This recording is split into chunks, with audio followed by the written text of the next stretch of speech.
Terima kasih Anda masih bersama kami. Bagi Anda yang baru saja bergabung, kami hadirkan kembali 3 berita utama hari ini. Gerbang ikon kota Prabu Muli hancur usai ditabrak truk. Gadis 14 tahun tewas dibunuh di kota Palembang.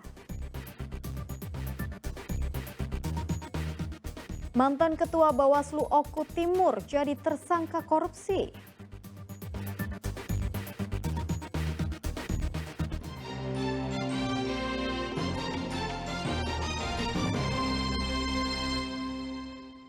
Kejaksaan Negeri Ogan Komering Ulu Timur menetapkan mantan Ketua Bawaslu Oku Timur sebagai tersangka atas kasus dugaan korupsi dana hibah Pilkada Oku tahun 2019-2021. Tersangka langsung dilakukan penahanan di Lapas Martapura akibat perbuatan pelaku. Negara dirugikan hingga 4,6 miliar rupiah. Usai menjalani pemeriksaan, Ahmad Gufron, mantan Ketua Bawaslu Oku Timur periode 2018-2019 ini langsung ditetapkan sebagai tersangka dan ditahan oleh pihak Kejaksaan Negeri Oku Timur. Rompi tahanan pun dikenakan oleh sang Ketua Bawaslu. Penahanan pertama dilakukan hingga 20 hari ke depan di Lapas Kelas 2 Martapura. Tersangka Ahmad Gufron diduga melakukan tindak pidana korupsi dana hibah Pilkada Oku Timur tahun 2019 sampai dengan 2021 lalu. Penyidik menyatakan tersangka telah memerintahkan dan mengarahkan koordinator, sekretaris, dan bendahara Bawaslu Oku Timur untuk menggunakan dana hibah yang tidak sesuai peruntukannya. Diduga atas perbuatannya, negara dirugikan hingga sebesar 4,6 miliar rupiah. Tim penyidik Kejaksaan Negeri Oku Timur menetapkan Saudara AG selaku Ketua Bawaslu Kabupaten Oku Timur periode 2018-2023 sebagai tersangka dalam perkara dugaan tindak pidana korupsi terhadap penggunaan dana hibah pelaksanaan kegiatan Pilkada Kabupaten Oku Timur pada Bawaslu Kabupaten Oku Timur tahun anggaran 2019 sampai 2021. Adapun kerugian keuangan negara sebesar kurang 4,6 miliar sebagaimana hasil perhitungan kerugian keuangan negara dari BPKP Provinsi Sumatera Selatan. Penyidik Kejari Oku Timur masih terus mengembangkan kasus ini sehingga tidak menutup kemungkinan akan ada tersangka baru. Tersangka dijerat dengan Undang-Undang RI Nomor 31 Tahun 2001 tentang pemberantasan tindak pidana korupsi yang ancaman hukumannya paling lama 20 tahun penjara.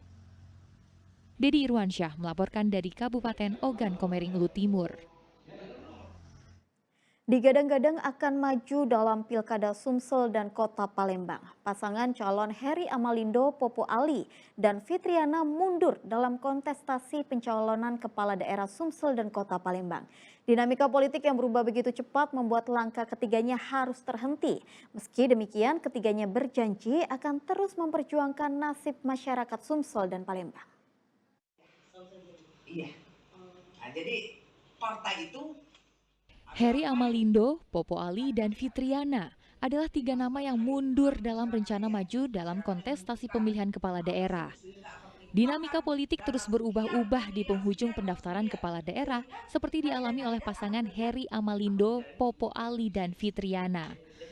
Meski sempat digadang-gadang akan maju dalam Pilkada Sumsel dan Kota Palembang, ketiganya justru mundur dalam kontestasi Pilkada Sumsel dan Wali Kota Palembang. Mundurnya pasangan Heri Amalindo, Popo Ali sebagai bakal calon gubernur Sumsel dan wakil gubernur Sumsel, serta Fitriana sebagai calon wali kota Palembang mengejutkan para pendukungnya. Sebab masing-masing telah menyatakan siap untuk berlaga di Pilkada Sumsel maupun Kota Palembang. kita terpaksa harus mengundurkan diri itu karena politik. Jadi karena politik lebih baik kita mundur, kita tetap fokus dengan bisnis. Untuk tim pemenangan Bapak Heri Amalindo beserta juga tim calon wali kota, saya Fitriana meminta maaf kepada semua tim dan masyarakat semuanya Kota Palembang dan Sumatera Selatan. Jangan berkecil hati, jangan kecewa. Saya dengan Bapak Heri Amalindo tetap bersama kalian. Tidak harus menjadi pejabat pemerintah, namun kami akan selalu memperhatikan masyarakat dari pelosok manapun. Pasca mengundurkan diri, ketiganya belum menyatakan sikap akan mendukung pasangan calon yang akan bertarung di pilkada mendatang. Dedi Irwansyah melaporkan dari Kota Palembang. Pemerintah Kota Palembang menambah lokasi baru Hari Bebas Bermotor atau Car Free Day di kawasan Jalan Haji Husni, seberang Ulu 1 Palembang. Selain mengurangi dampak polusi, Car Free Day ini juga menjadi tempat berolahraga. Kawasan tersebut menjadi ajang mengenalkan UMKM Kota Palembang.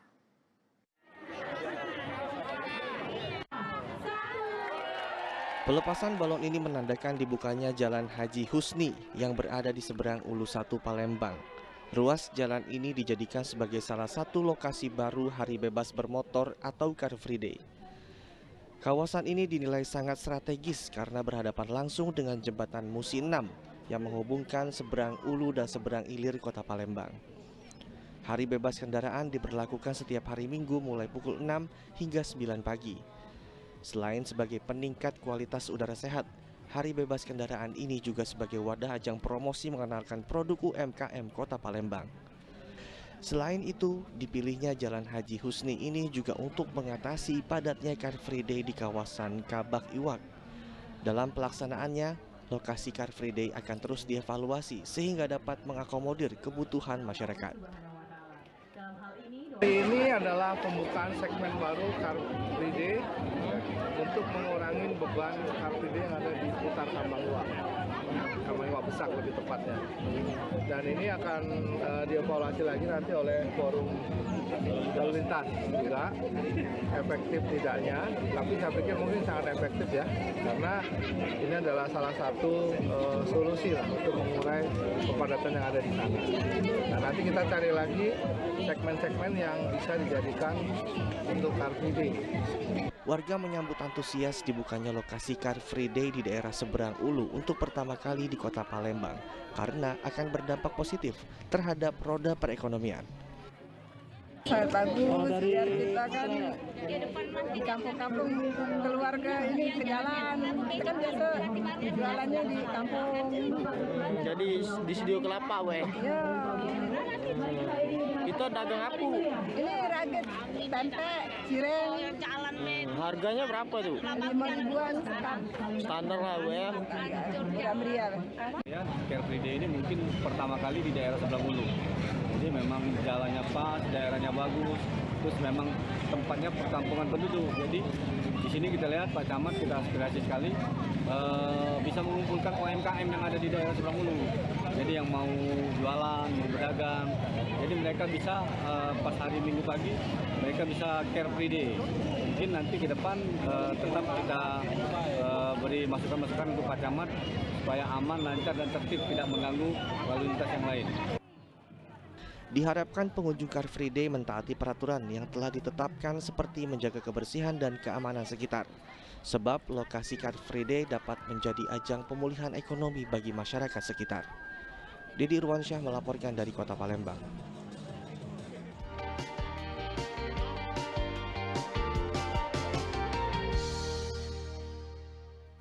Laporan tersebut mengakhiri berita Palembang hari ini. Saya Tabita Putri berterima kasih atas perhatian dan kebersamaan Anda. Selamat beraktivitas dan sampai jumpa.